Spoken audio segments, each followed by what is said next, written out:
Saludos mis amados hermanos, les habla César Ángel desde la página Faro Cristiano en la ciudad de Cali, Colombia. Hay un temita corto, este video es un video corto, hay un temita que tiene que ver con la oración, con el versículo que está en Romanos 10, versículo 9. En Romanos 10, 9 dice que si confesares con tu boca que Jesús es el Señor y creyeres en tu corazón que Dios le levantó de los muertos, serás salvo. Bastante manipulado este versículo, bastante mal interpretado, un versículo que ha causado polémica, sobre todo diría yo, de los años 70 para acá.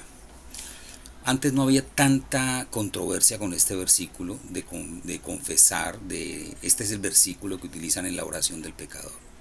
¿Por qué antes no había tanta polémica y por qué la hay ahora? Porque antes de los años 70, las iglesias denominacionales que existían, que eran las iglesias bautistas y pentecostales mayormente, aparte de la iglesia católica, por supuesto, las iglesias protestantes que teníamos en Colombia y en muchos países de Latinoamérica, eran iglesias pentecostales y eran iglesias bautistas. Aquí en Colombia los bautistas llegaron en los años finales de los años 30. La primera iglesia bautista que hubo en Colombia fue en Barranquilla, y en cada una de las ciudades hay una primera iglesia bautista, las cuales actualmente son iglesias arminianas, pero bueno, el punto no es el arminianismo en este video y en este tema. Les estoy hablando de que estando esas iglesias tradicionales históricas en Colombia y en la mayoría de los países latinoamericanos, tanto las pentecostales como las bautistas, habían algunas iglesias metodistas, luteranas, más bien pocas, y sí muchas iglesias adventistas y testigos de Jehová que nosotros las tenemos claramente detectadas como sectas, pero iglesias como tales, los pentecostales y los bautistas, y no había ni en la iglesia pentecostal ni en la iglesia bautista una mala interpretación de este versículo de Romanos 19. El versículo era enseñado y bien interpretado en ambas denominaciones. Sin embargo, en los años 70, más que todo a finales de los años 70, incurren en el mundo cristiano los televangelistas norteamericanos y incurren no solamente en la televisión, de llevar el evangelio a la televisión, sino que incurren ya de una vez con un evangelio propio, diferente al verdadero evangelio. Incurren con un evangelio que ahorita claramente lo denominamos como evangelio de la prosperidad. En ese tiempo, este evangelio de la prosperidad era un evangelio que utilizaba la confesión positiva, que aún lo sigue utilizando, la confesión positiva. Si tu boca lo confiesa, lo obtienes. Es algo que viene de la metafísica y tiene que ver con el poder de la mente de repetirse algo hasta conseguirlo, y esas cosas que se consiguen a través de repetirlo o repetírselo a sí mismo en la mente o repetirlo con su boca diariamente. Eso se llama la confesión positiva, y eso no está en el evangelio verdadero, no es bíblico.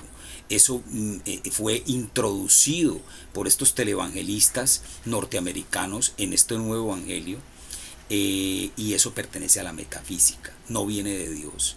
La metafísica es algo, meta quiere decir paralelo, paralelo a la física. Entonces la metafísica no viene del evangelio, no viene de Dios.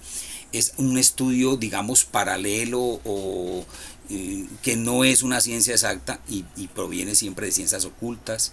Entonces ya ustedes podrán imaginar, si no viene de Dios, de dónde viene. Ese es uno de los elementos de estos evangelios introducidos por los televangelistas a finales de los años 70 en Norteamérica, que se llamaba la confesión positiva, pero no era lo único. Este evangelio nuevo, que impactó grandemente en toda la población latinoamericana, norteamericana y latinoamericana, venía acompañado de más que todo de un evangelio humanista, donde el centro del evangelio era el ser humano como tal, y no Dios y no Cristo. ¿Ya? El ser humano llena por completo el protagonismo en este evangelio, y es así como vemos que nacen entre estos televangelistas famosos predicadores dedicados a la motivación, a prédicas motivacionales que exaltan al ser humano y tapan y pisotean el evangelio de Cristo. La cruz de Cristo queda olvidada en estos evangelios, y por supuesto, al ser el ser humano el protagonista, pues había que rodearlo de cosas buenas que le sucedieran. Pero para este evangelio nuevo, lo bueno, lo grandioso, no tenía nada que ver con la salvación. Ese no era el tema. El tema era la prosperidad personal, la felicidad del ser humano como persona. Por eso a estos evangelios se les llama humanistas, porque el ser humano es como centro. Entonces, con estas características, este evangelio nuevo irrumpió a través de la televisión, y a través de la televisión se crearon cantidades de iglesias en todas partes, que cogían este nuevo evangelio y lo llevaron a las iglesias y lo reforzaron con un manejo del diezmo totalmente tergiversado, y rodearon el acto de diezmar con una serie de obligaciones que fueron cargas para todo aquel que se congregaba en sus iglesias. ¿Ya? Entonces el diezmo fue manipulado, el diezmo, la enseñanza del diezmo, que es del Antiguo Testamento, también fue tergiversada. Y de una vez fueron introduciendo otros ejercicios, otros comportamientos en este nuevo evangelio, y uno de ellos fue el de este versículo de Romanos 19. ¿Ya? Entonces, ¿la idea cuál era para estas personas, para estos falsos profetas? La idea era que, como estamos predicando un evangelio humanista, donde el ser humano es el centro, pues hay que estorbarle lo menos. Hay que procurar que ese ser humano que está ya sentado se sienta cómodo. Tenemos que ofrecerle iglesias cómodas, con aire acondicionado, con pantallas gigantes que muestren la prédica del orador, con grandes orquestas que irrumpan en el escenario con canciones muy bonitas, emocionalistas y emocionales. Y fuera de eso, no hablarle de pecado, ni mucho menos de arrepentimiento. Entonces, la oración del pecador se volvió rápidamente, cobró fuerza y se volvió muy utilizada por ellos. En todas sus congregaciones y en todos sus cultos llamaban al final de la prédica a todo aquel que estuviera nuevo, lo hacían pasar al frente y le hacían repetir una oración basada en este versículo de Romanos 19, y le decían a la persona que repetía esa oración que ya era salva. O sea, la persona repetía Romanos 19 un poquito, le colocaron más texto, le adornaron un poquito, y le decían que al repetir esa oración ya era salva. Esa persona se había congregado por primera vez en ese sitio, había escuchado una prédica motivacional donde él era el campeón, la gran obra del Señor, su obra más sublime, y aparte de enaltecer su ego y colocarlo en un pedestal como ser humano, al final le hacían repetir una frase y le decían que ya era suya la salvación. Facilísimo, fabuloso. Fabuloso. Entonces yo el siguiente domingo me traigo a 3 o 4 más. ¿Por qué? Porque me dicen que yo soy un campeón. Porque me dicen que ya tengo la salvación por repetir esa oración. No hay necesidad de que me arrepienta ni que deje pecado, solamente repetir la oración. Y fuera de eso, va a prosperar mi vida. Va a prosperar mi negocio, voy a poder cambiar de carro, voy a poder cambiar de casa. Entonces este evangelio es fabuloso. ¿Quién lo descubrió? No. La persona no se aterra y no pregunta quién la descubrió, porque ellos consideran, y estos hombres se los dijeron desde el comienzo, que ese era el verdadero evangelio, que ese era el evangelio que existía, y que de esa manera se debía interpretar correctamente la Biblia. Entonces se llenaron las iglesias, se propagó este evangelio al final de los años 70 por toda Latinoamérica, y en los años 80 ya teníamos a todo el mundo llenando estas grandes congregaciones, estas mega iglesias que se empezaron a construir, y las construyeron los falsos profetas en toda parte. Y la gente cada domingo corría en desbandada a escuchar este espectacular evangelio de la prosperidad. Y entonces yo estaba joven y en esa época uno cada domingo, ve, vamos a... Ese pastor es fabuloso. Aparte de eso, el pastor hacía reír, echaba chistes, era agradable. La prédica era motivacional y fuera de eso no te llamaban al arrepentimiento de pecados. Este versículo Romanos 19 está completamente tergiversado. Vamos a mirar el contexto de Romanos 19. Cuando Pablo dice en Romanos 19 que si confesares con tu boca que Jesús es el Señor y creyeras en tu corazón que Dios le levantó de los muertos, serás salvo. Sin embargo, hasta ahorita habíamos escuchado de Juan el Bautista, del mismo Cristo, de Jesucristo y de los apóstoles, un llamado, compartir el evangelio. Lo habíamos escuchado de ellos de otra manera, que era arrepentidos. Jesús decía arrepentidos porque el reino de Dios se ha acercado. Los apóstoles decían arrepentidos y creed en el evangelio. Entonces, si nos trasladáramos con Facebook y con todo a esa época del primer siglo, alguna persona de estas que tenemos en Facebook se le hubiera arrimado a Pablo y le hubiera dicho: Pablo, pero ¿cómo así que arrepentidos? ¿Qué es eso? Si tú mismo dices en Romanos 19 que el que crea, el que repita que Jesús es el Señor y el Salvador ya está salvo, entonces para eso de arrepentimiento, ¿para qué? Pablo, ¿qué pasa? Ahí te estás como contradiciendo, Pablo. ¿Cómo así que arrepentidos? Pero aquí en Romanos 19 dice: repita esta oración y serás salvo. Sería como el contexto, ¿cierto? Porque miremos lo que dice Mateo 3:2. Y diciendo: arrepentidos porque el reino de los dioses se ha acercado. Palabras de Jesús mismo. Mateo 4:17. Desde entonces comenzó Jesús a predicar y a decir: arrepentidos porque el reino de Dios se ha acercado. Marcos 1:15, diciendo: el tiempo se ha cumplido y el reino de Dios se ha acercado. Arrepentidos y creed en el evangelio. En Lucas 13:1, en este mismo tiempo estaban allí algunos que le contaban acerca de los galileos, cuya sangre Pilato había mezclado con los sacrificios de ellos. En Hechos 2:38 Pedro les dijo: arrepentíos y bautícese cada uno de vosotros en el nombre de Jesucristo para perdón de los pecados y recibiréis el don del Espíritu Santo. En Hechos 3:19, que también el autor es Lucas, dice: así que arrepentíos y convertíos para que sean borrados vuestros pecados, para que vengan de la presencia del Señor tiempos de refrigerio. Bueno, Jesús decía: arrepentíos porque el reino de Dios se ha acercado. El reino de Dios no había llegado, porque el reino de Dios está desde la misma creación, pero se había acercado con él. Él estaba habitando entre su pueblo escogido. Él era un judío y estaba habitando entre ellos, mas ellos no le entendieron, dice la palabra. Sin embargo, se acercó el reino de Dios a los judíos y ellos no lo vieron nunca.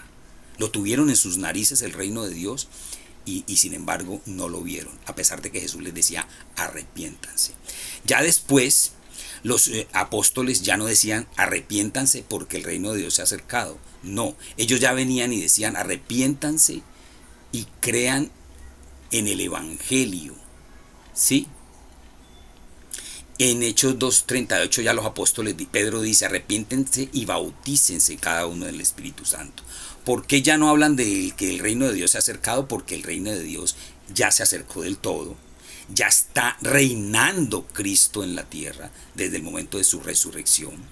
Y Cristo se ha ido y ha dejado al Consolador, que es el Espíritu Santo. Y el Espíritu Santo es el que nos da la verdad, el que nos lleva a la verdad. ¿La verdad cuál es? El Evangelio. ¿Y qué es el Evangelio? El Evangelio es una palabra griega que quiere decir buenas noticias, noticias nuevas, buenas noticias. ¿Y cuál era esa buena noticia? Pues que Jesús Cristo era el Hijo de Dios, había muerto por nuestros pecados en la cruz y había resucitado. Esas eran las buenas noticias, ese era el Evangelio. ¿Y por qué dice arrepiéntanse y crean en el Evangelio?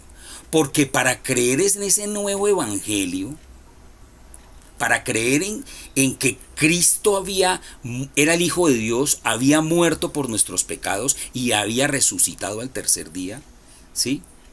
Había que arrepentirse. Y entonces aquí entramos a definir lo que quiere decir la palabra arrepentimiento, que no es llorar de remordimiento. Eso no es arrepentimiento. Llorar de remordimiento cuando una persona comete algo malo.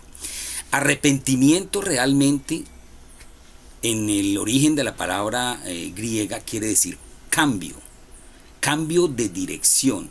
¿Y a qué se referían Cristo y los apóstoles cuando le decían a los judíos que se arrepintieran?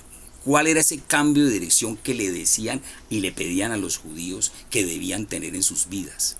El cambio de dirección era la ley de Moisés, a la que ellos estaban tremendamente aferrados y que no querían dejar, no querían abandonar. Viene Cristo y les dice la ley, Cristo dijo claramente: yo no vengo a abrogar la ley sino a cumplirla. Pero muchos creen todavía hoy día que lo que quiere decir es que la ley está vigente, porque Cristo dijo eso. No. Cristo lo que quiso decir: yo no vengo a abrogar la ley sino a cumplirla, quiere decir que al cumplir con la ley quedaba abolida en la cruz. Lo dice Hebreos claramente, ¿sí? Hay un nuevo pacto que hace más legal el pacto de Moisés. Moisés está por encima de Melquisedec, Moisés está por encima de Aarón, Moisés está por encima de Moisés, Moisés está por encima de David, Jesús. Discúlpenme el lapsus. Jesús está por encima de Melquisedec, Jesús está por encima de Aarón, Jesús está por encima de Moisés, Jesús está por encima de David. Jesús es el sacerdocio del nuevo pacto, el único sacerdote, murió una sola vez, fue crucificado y es el sacerdote para siempre. Entonces, de esa manera es que Jesús dijo: no vine a abrogar la ley sino a cumplirla, y una vez cumplida queda reemplazada por la gracia. Entonces estamos en la gracia y no en la ley. Y eso es lo que Jesucristo y los apóstoles le decían a los judíos: que se arrepintieran era abandonar la ley de Moisés y venir y creer en este Hijo de Dios que murió por ellos y fue crucificado y resucitó al tercer día. Eso era arrepentirse. Entonces, cuando en Romanos 10:9 Pablo les dice: el que confesare con su boca que Jesús es el Señor, leámoslo claramente, que si confesares con tu boca que Jesús es el Señor y creyeres en tu corazón que Dios le levantó de los muertos, serás salvo. ¿Cuál es el contexto? ¿Cuál es, digamos, la situación cuando Pablo le dice esto a los romanos?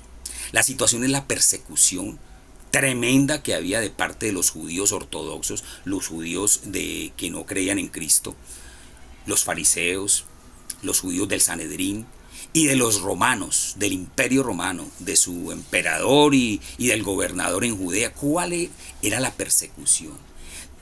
Y la orden era tajante: todo el que sea cristiano debe ser ejecutado a menos que niegue a Cristo, que niegue a este hombre que dice que murió en la cruz y que resucitó. Eso de que resucitó, vamos a acabar con eso. El imperio romano necesitaba acabar con eso. Por supuesto, los judíos del Sanedrín también, porque lo consideran un falso Mesías. Entonces, era muy difícil confesar a Cristo. No como ahora. A usted le preguntan en la calle: ¿usted es cristiano? Sí, yo creo en Cristo. ¿Qué le pasó por eso? Absolutamente nada. Bueno, puede que se le rían, o puede que ese hombre todavía es cristiano, todavía cree en esas fábulas. Puede que piensen cosas así, puede que se le burlen, pero básicamente a usted no le va a pasar nada. ¿Ya? De pronto en este momento hay cristianos en países de Asia y de África que están siendo ejecutados por ser cristianos. Los hay actualmente y sucede. Pero a nosotros en Latinoamérica no nos está tocando pasar por esa terrible tribulación y no nos sucede nada. En esa época, el que se confesare como cristiano, el que confesare con su boca que Jesús resucitó al tercer día, era ejecutado.